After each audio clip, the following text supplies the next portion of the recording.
Okay, good day, class. So today we will discussing Fourier series implementation in MATLAB. Okay, so during the discussion in the lecture, we determine what are the definitions of the Fourier series and application of the Fourier series in curve fitting or periodic functions. Okay, di ba? So going back to the definition of the Fourier series or the Fourier series. So the Fourier series of 2L periodic function, let's say L is your half of your period of your function of your f of x, is given by a sub 0 over 2 plus the summation of your a sub k cosine of k pi x over L plus b sub k sine k pi x over L from k is equals to 1 to positive infinity. So using this formula, okay, we can estimate the equation of a periodic functions with a period of 2L. Okay, so yun yung definition niya and objective ng Fourier series. So according to Fourier, na we can predict any periodic functions as a product of a cosine and a sine functions. Okay, so given that k is from 0 to 1, 2, 3, 4, and b sub k is k1 to 3 are given by this equation. So as you can see, we have three constants. We have a sub 0, a sub k, and b sub k. Okay. So for a sub k, the general formula for finding the coefficients a sub k or the coefficients for the cosine prediction or cosine function is given by 1 over L integral of f of x cosine of your k pi x over L dx from negative L to positive L. Okay, and your b sub k or your coefficients of the sine function is given by 1 over L integral of f of x sine of k pi x dx over L, okay, integrated by negative L to L. Okay, so the end partial sum of the Fourier series is given by this by summing the three functions. So yung a sub 0 is your first term at k is equals to 0. Okay, so using your MATLAB, so I will open my MATLAB. Okay, let's open our MATLAB. Okay, open natin yung MATLAB natin for better yan. Okay, screen, that's okay. Okay, now for MATLAB implementation, so this codes is from from nd.edu. So dito yung reference natin for the code. So let's study the code implementation for the Fourier series. Okay, so ganito yan. So ang ginagawa natin for implementation of MATLAB in finding the Fourier series of expression or a function f in the interval from negative L to L is simply defining a function. So define lang natin, we need to define the function a sub k, b sub k, and a sub 0. So that's it. We need to define the function and evaluate at k up to desired value of k since k is an integer. Okay, so ganun lang yung objective ng Fourier natin, ng Fourier series in MATLAB. Okay, so that is the goal. Okay, so since kung mapapansin natin yung formula, if we check the formula has k, x, L, and the value and the n, okay, for the number of terms. So I will define variable x, variable k, variable L, and variable n as a symbolic variable. So gagamit tayo ng symbolic implementation sa MATLAB. Okay, so since x, k, l, and n are used to define x, k, l, and n are all symbolic variable. Okay. Next is to next command is to tell us that the MATLAB that our k is an integer and not a variable. Okay, so itong command na to, yung evalins, sim engine, okay, sim engine, okay, assume that k is a type of an integer. Okay, so that will allow the value of k as an integer. So this will help us to evaluate the value sine k pi and cosine k pi since we define the symbolic integer k. Okay, so ito yung command na to. So eval in, okay, sim engine, comma, open single quotation, assume, okay, close parenthesis, k, comma, type, dalawang colon, integer, then close quotation, close parenthesis, single quotation, close, okay. So this one is the written code for telling MATLAB as k is an symbolic integer. Okay, so next implementation is yung defining natin yung ating equation. So, you need to define ang ating equation. So, yung a sub 0 dito class, the a sub 0 over 2 is solved in this implementation. So, kaya yung a sub k and b sub k na lang yung sinolve since yung a sub 0 is already solved when k is equals to 0. Okay, so ganito po yun. Okay. So remember how to define a function. 'Di ba pag nagde-define tayo ng function is nilalagay natin yung at, then kung ano yung variable na ilalagay natin. So ano yung variable natin? So 'di ba naalala nyo dun sa simple defining ng functions natin, nilalagay lang natin is y, let's say y is equals to at, then x, then i-define natin yung functions, let's say 2x, ito yung working equation, working function natin. So 'di ba ganyan yung ginagawa natin? So in this command, we define the function, the variable f, variable x, and variable k, variable l are all variables of a functions written next after this one. Okay. So as you can see, the formula for a sub k is 1 over L integral of L, integral of f of x cosine of k pi x over L from negative L to L dx. Okay. So variable f is your yung f natin na to, that is your variable f. Okay. The x is the variable x, the variable of integration. Okay? The k is the symbol, this one, yung k natin is for integer. So we need to define the function k kasi dito for us to modify the value of k na gusto natin.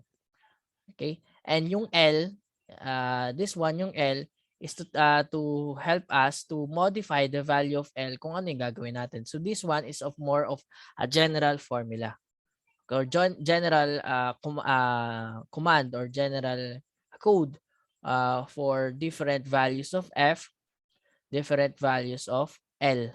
Okay, so this is the code. Okay, so paano to?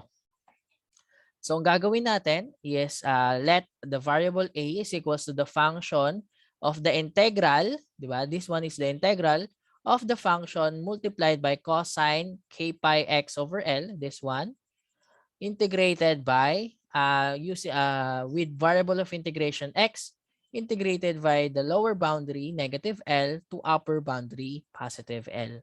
Okay, so this one is for the formula A, or the for the constant for the coefficients A, this one. Okay, next. The k Fourier sine coefficient b sub k is given by this command. So the same implementation dito sa variable A. So, nangyari lang, the equation is sine k pi x over L. So, that is why your B is equals to at f x k and L integral of f multiplied by the sine k pi x over L, k pi x over L over L, tama? Okay, o tama.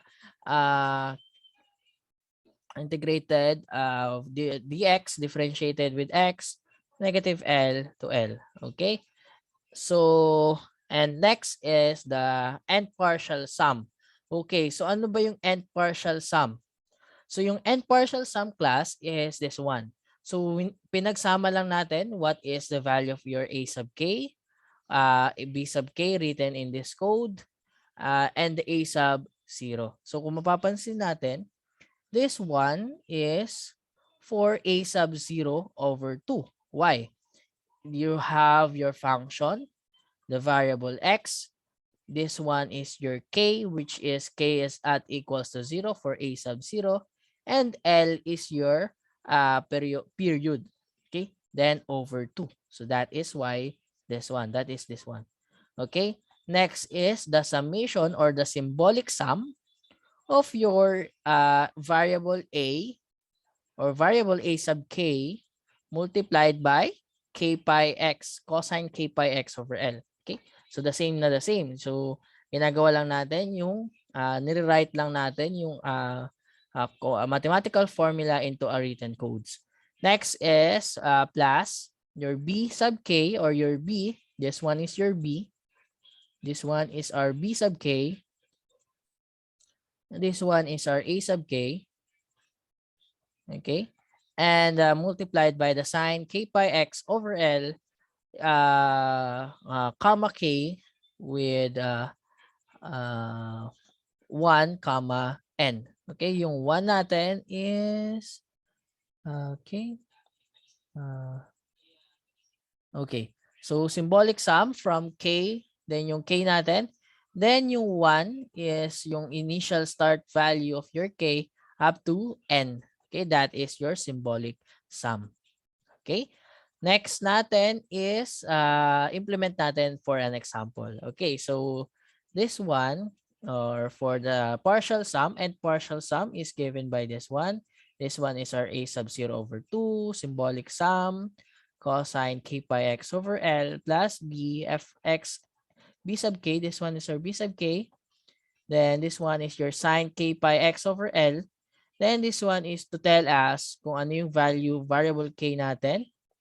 Okay, then this one is the starting point and this one is yung last partial sum and partial sum. Okay, so that's it. So let's try an example. So write natin yung codes na to hanggang f of s or the partial sum. Okay. So kung mapapansin natin for the whole codes, written codes, we don't define yet the variable f. Kung ano yung i-define natin. Ano yung isa-solve natin for the Fourier series expansion. Okay, so in this implementations, for example, we can calculate the Fourier series of f of x equals the absolute value of x on the interval of -1 to 1. Okay, so ang gagawin lang natin, we need to define the variable f since f is equals to absolute value of x. So written as this one. Okay, so this one. And wala muna to. Okay, wala muna to. Okay, this one wala rin muna. Okay, this one wala muna. Okay. This one. This one. Okay. Ayan. So this one. Hanggang pretty command. Okay, so remember what is a pretty command? Pretty command just the beautify of your output. So mas i-write niya lang parang i-write niya lang in mathematical form, not in linear form. Okay? Sige. So let's try f is equals to the absolute value of x. So if we define variable f, automatically your command will solve or evaluate. Okay, evaluate, define the symbolic variable x, k, l, and n. Then define k as a type of an integer. Then solve for the value of a, solve for the value of b sub k, and taking the partial sum. Okay, so and taking the partial sum, this one. So pretty mo, let's say pretty command of your f, which is your defined value of f. Okay, your x is the variable x. Your variable n is up to 10th partial sum. And 1 is your L or yung period L natin, half of the period. Okay, so that is why we have pretty of your f of s, fx10 and 1. Okay, so control shift enter or hit run. Okay, control shift enter. So yeah, this one is 1/2 minus 4 cosine 3 pi x over 9 pi squared cosine minus cosine pi x times 4 over 25 pi squared minus cosine 7 pi x times 4 over 49 pi squared minus cosine 9 pi x over 81 pi squared minus 4 cosine pi x over pi squared. So that is the 10th partial sum of the absolute value of x in the Fourier series expansion. Okay? So very smart way of solving for evaluating the Fourier series, di ba? So basically nag-define lang ng functions such as nagbabago lang yung value of your k and value of your n and value of your L. Okay? So next natin is find natin yung value of your a sub k and find the value of your b sub k. So this one is just simply expanding the Fourier series of your absolute value of x. However, it doesn't solve or generalize your Fourier series. So how to do that? You need to find a sub k, b sub k, and your a sub 0. So this one is our a sub 0 na. Okay. So how to do that? Okay, to do that is using this command. So this command only works for MATLAB 2014 below. Okay, this code works only for MATLAB 2014 below. So since we are using 2021, we simple command function is not is removed in 2020 and 2015 above. Okay, so paano ba to? So we can also have a MATLAB calculate to generalize the Fourier coefficients. So to do this, get the MATLAB to simplify the results. We can use a simple command. Okay, in this one. So ang mangyayari, so the goal of this command is to simplify the result of your A. So you need to simplify the result of your A. So that is the objective of the code. So how to do that in latest version or 2015 MATLAB above? So to do that, you need to remember the command simplify. Okay, if you remember the command simplify, it will simplify your values, 'di ba? Sinisimplify niya yung values or tinitake niya yung more simplification of your values, 'di ba? Okay. So we need to simplify the value of our a sub k. So generalized value of a sub k.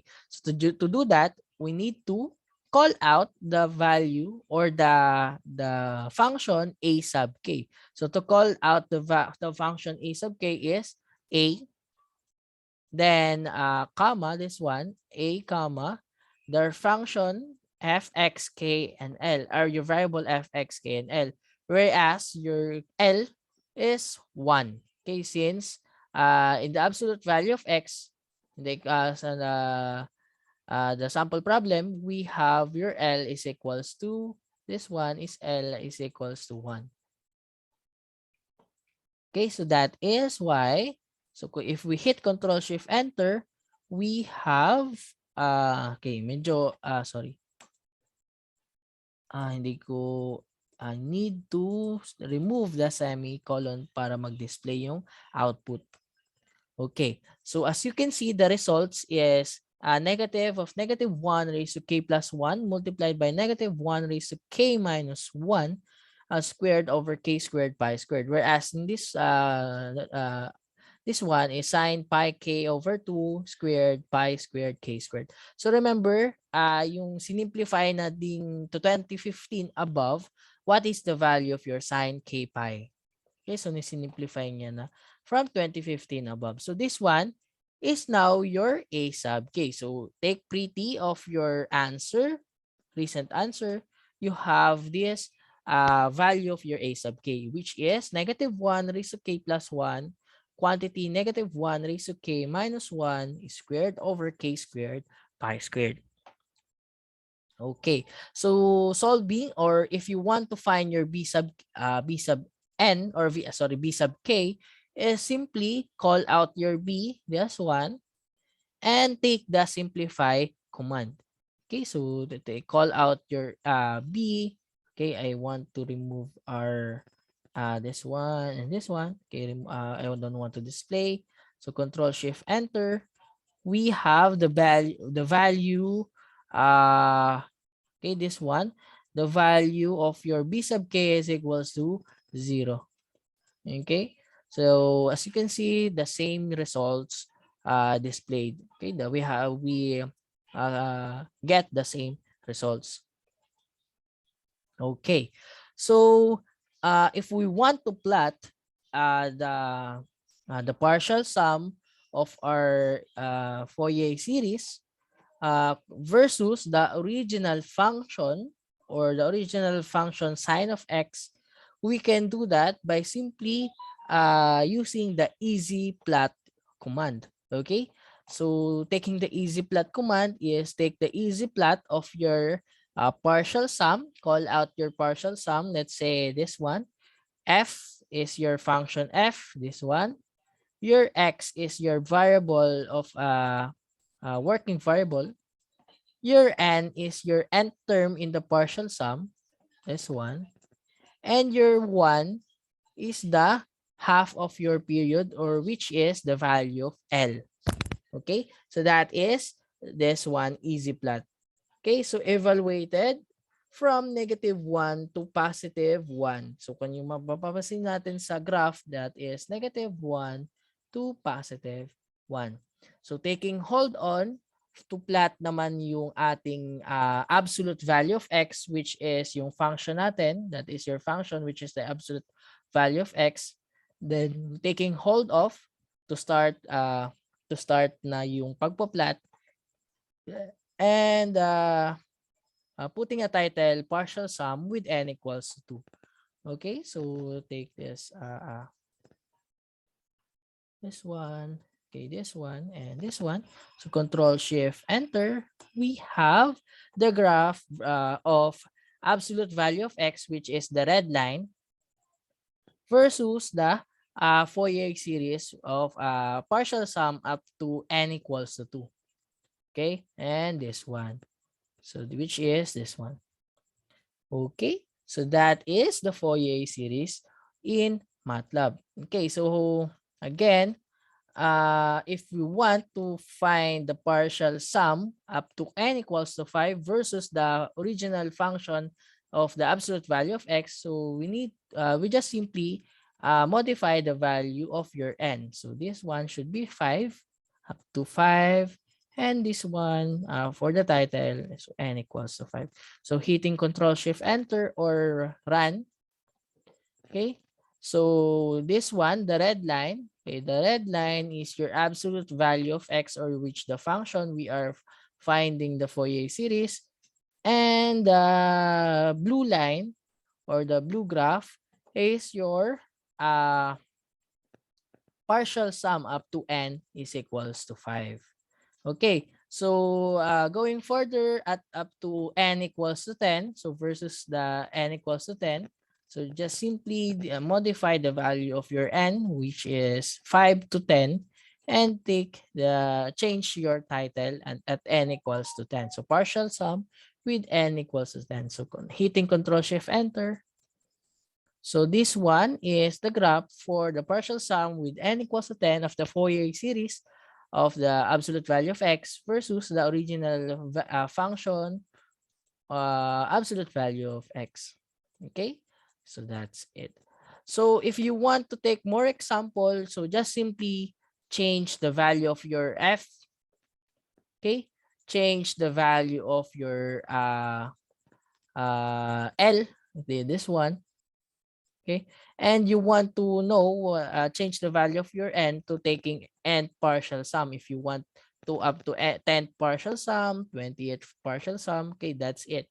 So you need to change this one, and this one. Okay, so okay, let's try to do. Now we do it in the function up to f of x equals to -1, f of x equals to x up to -1 to +1. So just simply change the value of your f. Okay, then taking the the same yung ating L, which is 1. Your L natin is 1. Okay, our L is equals to 1, so no need to change that L. Okay, and taking the 10th partial sum, okay, this one, the 10th partial sum. Okay, so okay, I think I need to hold off for this one. Okay, sorry, this one, and this one.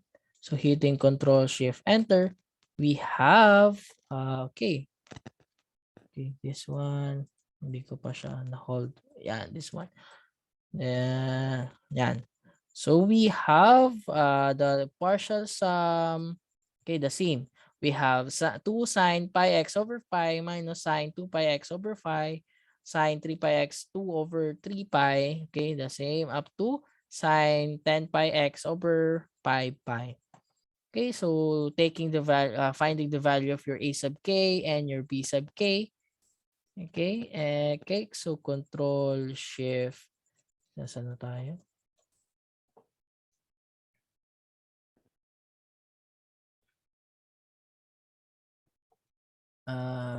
Sorry.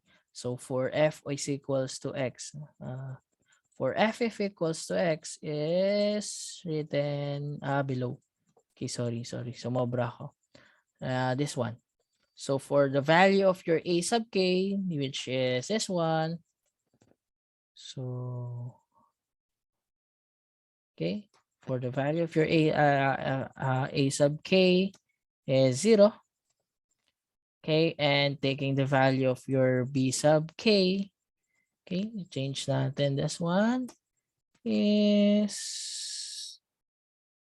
okay,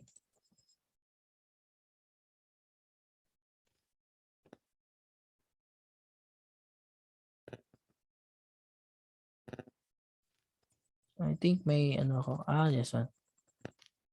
What?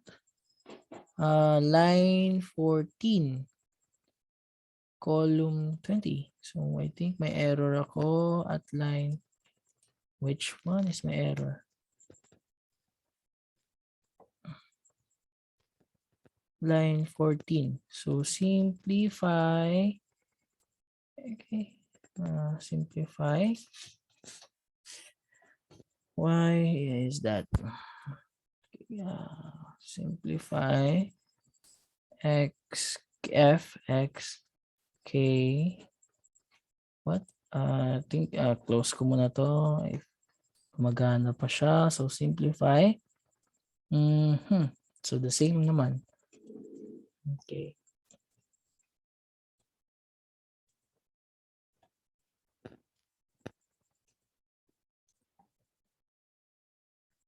Okay, I remove the parentheses. Pala ito, nakalimutan ko yung parentheses. Yo, this one. So na-remove ko yung parentheses. So that is Control Shift Enter. You have the value of your a sub k, which is 0. And the value of your b sub k is -2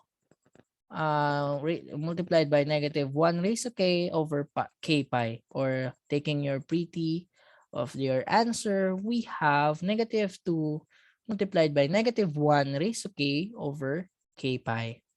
Okay, so that is your value of your a sub k, b sub k, okay, and your partial sum.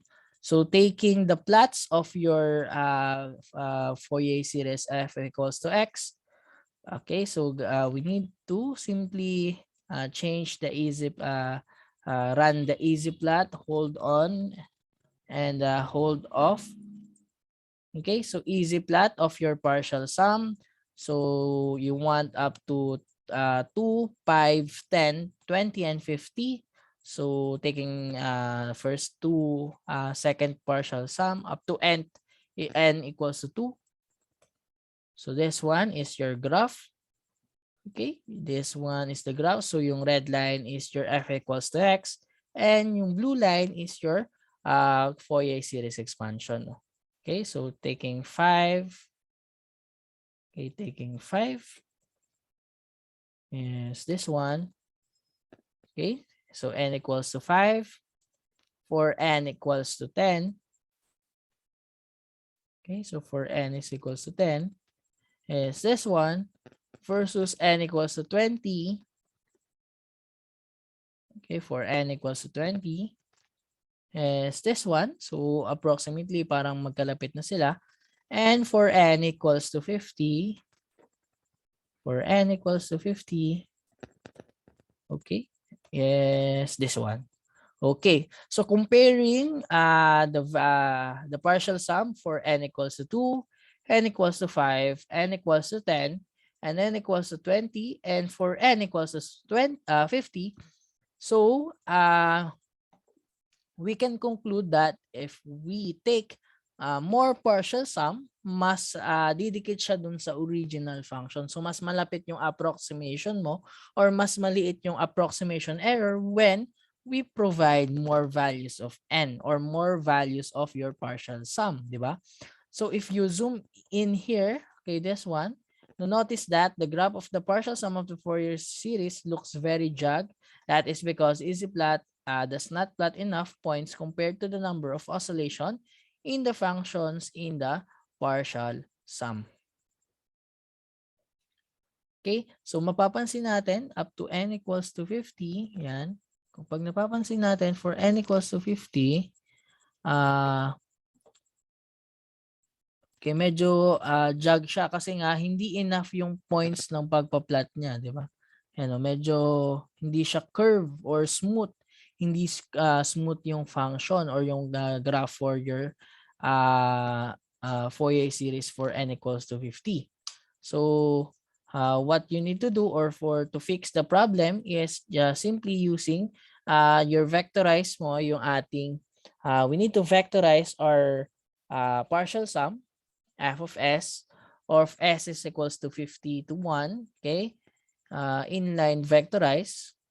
Okay, so we can fix this problem using plot. So this also allows us to use different colors for the plot of the original function and the plot of the partial sum. So to use the plot, we need to turn the partial sum into inline vectorized function and specify the points where it will be evaluated.